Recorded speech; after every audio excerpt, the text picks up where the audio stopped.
مساء الفل. النهارده انا جاي اقول لك اخبار كويسه جدا. هو من ساعه ما بدات كنت بجيب لك اخبار منيله بنيله، بس المره دي جايب لك اخبار كويسه، ويا رب دايما تكون الاخبار كويسه. بص بقى يا سيدي، ترامب رسميا بيبلغ الكونجرس بان وقف الحرب مع ايران. طب ده معناه ايه؟ ده معناه ان هو مش محتاج تمويل اضافي للحرب. طيب، هل ده كلام حقيقي؟ طبعا ترامب ملوش كلمه، ترامب بيغير كلامه بين صبح وليل، وممكن يغير كلامه مرتين في الساعه.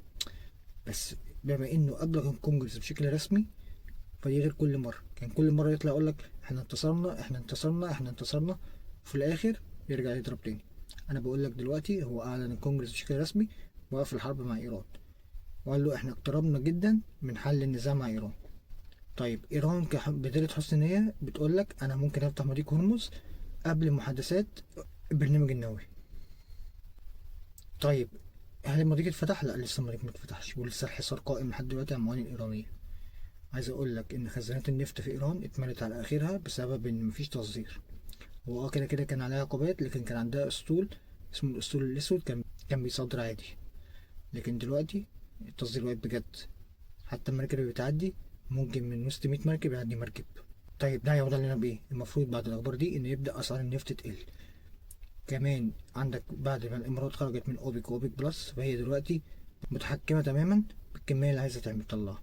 تطلع مليون برميل، تطلع 2 مليون، تطلع 3 مليون، تطلع 20 مليون برميل يوميا، هي حرة. كانت قبل كده مربوطة بقرارات اوبك واوبك بلس، هي دلوقتي حرة. طبعا السعودية مستاءة جدا من القرار ده، والسعودية ممكن تصعد في الموضوع اقتصاديا طبعا، وتزود انتاجها بشكل كبير فتخسر الامارات، لكن الامارات عايزة تعوض كل الخسائر اللي حصلت لها، فهتنزل كميات كبيرة من البترول في السوق. ده طبعا بمجرد فتح المضيق، وده هيخفض اسعار البرميل، اللي بدوره هيخفض اسعار الوقود، اللي بدورها هتخفض كل اسعار خدمات سلاسل الامداد، واللي المفروض تبدا تنعكس على المواطنين على مستوى العالم كله. ايوه، دي المفروض اللي هي بشاره بدء انفراج الازمه. ان شاء الله نفضل نسمع اخبار جيده الايام الجايه كلها. لكن انا باكد عليك، لحد دلوقتي مفيش حاجه اتحلت، لسه مفاوضات متعثره.